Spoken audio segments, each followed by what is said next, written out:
Dibenci tidur berbaring atas perutnya. Maksudnya tidur berbaring tengkurap atau betiharap. Itu dibenci. Tidur dalam keadaan posisi tengkurap, betiharap, tidur yang dibenci. An Abi Hurairah radhiyallahu anhu qala ra'a Rasulullah sallallahu alaihi wa alihi wasallam rajulan muttaji'an ala batnihi faqala inna hadhihi dij'atun la yuhibbuha Allah, akhrajahu at-Tirmidzi. Dari Abi Hurairah radhiyallahu anhu, beliau berkata, melihat Rasulullah sallallahu alaihi wa alihi wasallam seorang laki-laki tidur tengkurap. Nabi melihat ada laki-laki betiharap. Lalu beliau bersabda bahwasanya ini, ujar Nabi, cara berbaring yang tidak disukai oleh Allah Subhanahu wa ta'ala. Ini cara berabah yang tidak disukai oleh Allah, yaitu adalah berabah dengan cara tengkurap, betiharap tadi. Akhrajahu at-Tirmidzi. Sabab wurudil hadis, sebab datang hadis ini, akhraja Abu Daud di sunanihi anna Tikhfata ibn Qais al-Ghifari radhiyallahu anhu, bahwasanya Tikhfah, Al-Hafiz Ibnu Hajar membarisi kasrah ta, Tikhfah. Yang lain ada yang membarisi takhfah. Tikhfah bin Qais al-Ghifari radhiyallahu anhu wa kana min ahli suffah. Dia termasuk ahli suffah. Qala, berkata Tikhfah, bainama ana muttaji'un bil masjidi minas sahari ala batni idza rajulun yuharrikuni birijlihi faqala inna hadhihi dij'atun yubghiduha Allah. Fanazartu fa idza Rasulullah sallallahu alaihi wa alihi wasallam.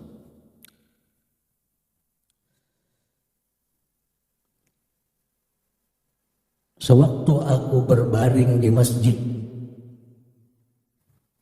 atas perutku, sewaktu aku tengkurap di masjid, sewaktu aku betiharap di masjid, dari karena sakit paru-paru, minas sahar. Orang kena penyakit sahar itu kesulitan kalau betilantang. Yang nyamannya tengkurap. Jadi Tikhfah ini beliau mengidap penyakit paru-paru, sulit berbaring kalau ada tengkurap. Tiba-tiba ada seorang laki-laki yang menggerak aku dengan kakinya. Ada laki-laki yang menggerak-gerakkan aku dengan kakinya. Faqala, laki-laki itu berkata bahwasanya ini cara berbaring yang dibenci oleh Allah Subhanahu wa ta'ala. Ini cara berbaring yang dibenci oleh Allah. Aku tengok siapa laki-laki itu. Ternyata Rasulullah sallallahu alaihi wasallam.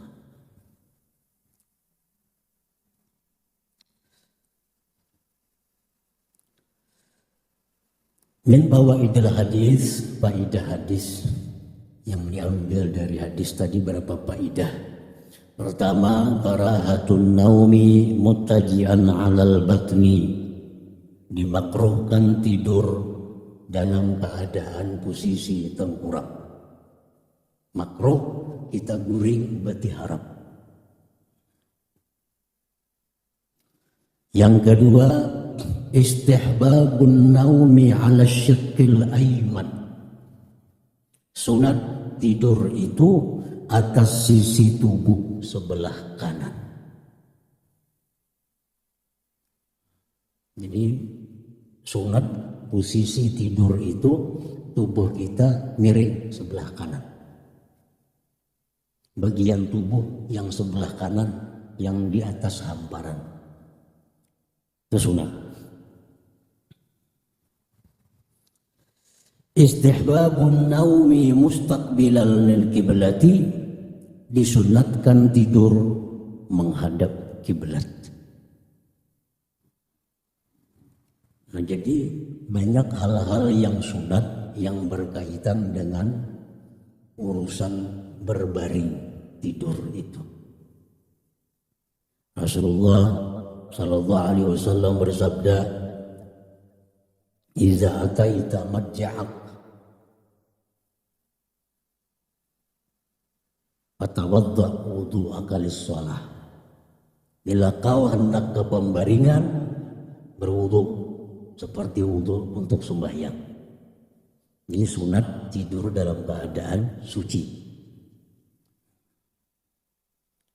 Summa taji' ala syiqqikal ayman, kemudian lagi berbaringlah engkau atas sisi tubuh engkau sebelah kanan.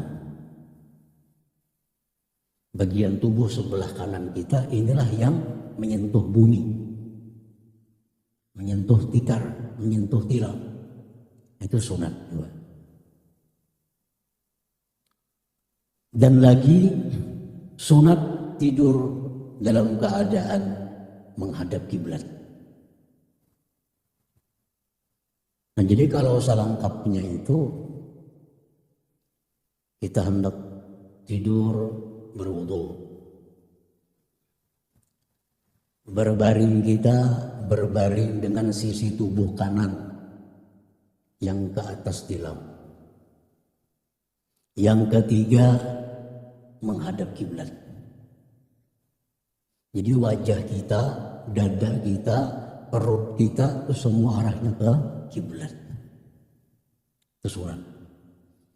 Dan ini sunat-sunat tadi tersendiri. Kita tidur berwudu suci sudah dapat pahala sunat. Atau kita tidur tidak suci tapi berbaring dengan sisi tubuh sebelah kanan, dapat pahala sunat. Atau kita tidur tidak berwudu, tidak berbaring atas sisi tubuh sebelah kanan tapi menghadap kiblat, itu pun sunat. Nah, jadi alangkah lebih baiknya kalau semua yang sunat-sunat itu ada dalam satu tidur. Suci, tubuh sebelah kanan yang di atas tilam, wajah, dada, perut kita menghadap kiblat. Ditambah lagi dengan bacaan-bacaan zikir sebelum tidur. Nah, maka ini tidurnya adalah komplit. Segala macam yang sunat dia lakukan dalam satu tidur itu. Jadi berbaring itu ada berbaring yang hukumnya sunat, yaitu berbaring sisi tubuh sebelah kanan di lantai, itu sunat. Ada berbaring yang makruh, berbaring tengkurap. Ada berbaring yang boleh telantang atau sisi tubuh sebelah kiri yang di atas tilam. Nah, jadi kalau hukumnya ada tiga berbaring itu, ada berbaring yang makruh, ada berbaring yang sunat, ada berbaring yang boleh. Imam Ghazali dalam Ihya Ulumuddin mengatakan bahwa tidur telentang tidurnya para anbiya. Tidur telentang tidurnya para anbiya. Karena mereka hatinya tidak tidur. Tidur para ahli ibadah, tidur orang-orang saleh, bagian tubuh sebelah kanan yang di atas tilam. Tidurnya para raja, tidurnya para orang-orang dunia, tubuh sebelah kiri di atas tilam. Tuh tidurnya syaitan, tengkurap. Nah, berarti haram. Dia ada 4 macam tidur.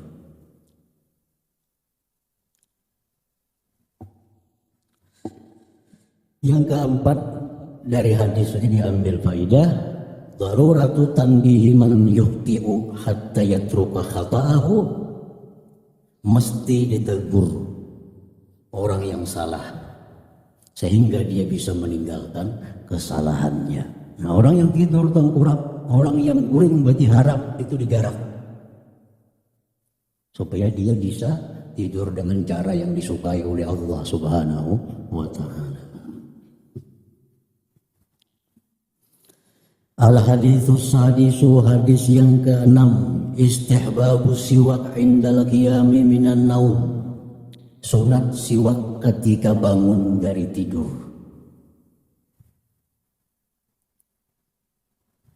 Sunat bersiwak ketika bangun guring.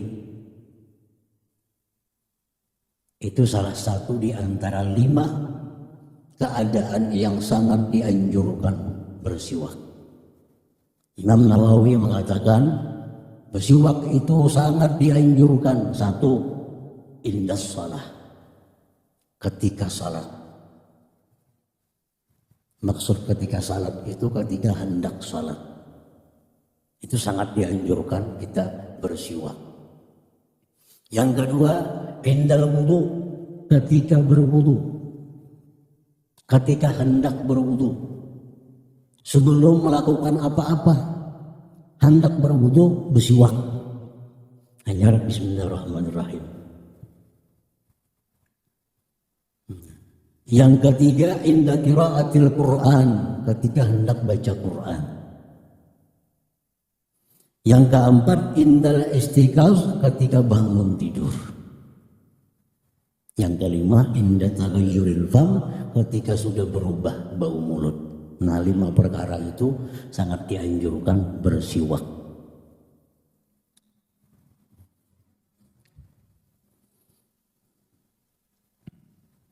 Di siwak itu 2 pengertian. Bisa dipakaikan untuk alat. Bisa dipakaikan istiak bersiwak. Nah, jadi siwak itu pengertiannya 2. Bisa dikatakan alat, mana siwakku tadi, berarti mencari alat. Atau aku hendak bersiwak, nah berarti dia akan melakukan siwak. Jadi pengertian siwak itu ada 2. Bisa diartikan alat, bisa diartikan melakukan siwak. Para ulama fikih mengatakan siwak itu ada 4 rukunnya. Bila 4 rukun ini dilakukan, maka siwak akan mendatangkan pahala. Pertama, mustaq, orang yang bersiwak. Orang yang bersiwak. Yang kedua,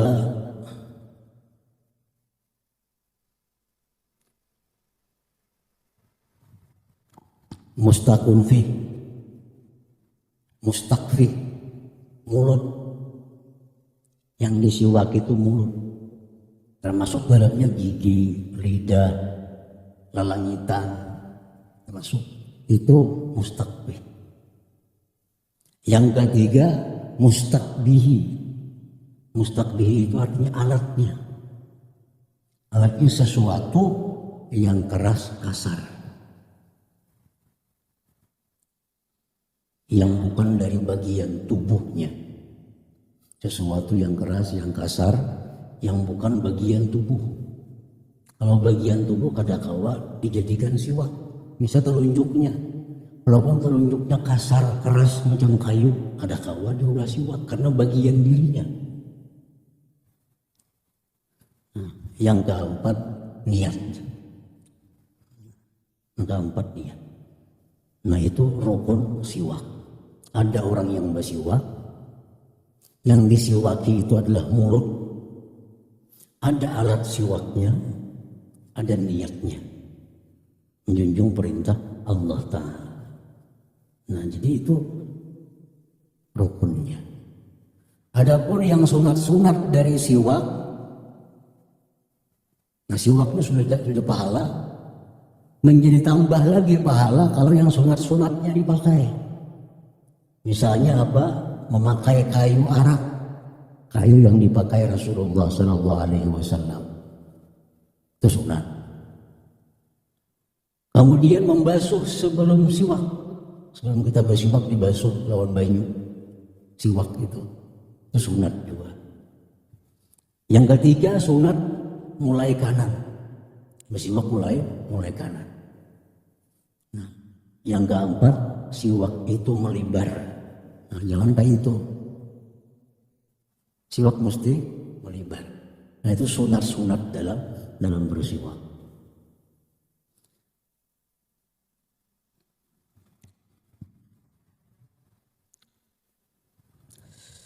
An Hudzaifah ibn al-Yaman radhiyallahu anhu qala kana an-nabiy sallallahu alaihi wa alihi wasallam idza qama min al-lail yasusu fahu bis-siwak muttafaq alaih. Adalah Nabi sallallahu alaihi wa alihi wasallam bila bangun dari tidurnya beliau menggusuk mulutnya dengan siwak. Jadi bangun tidur itu disunatkan siwak. Dan Nabi sendiri melakukan demikian.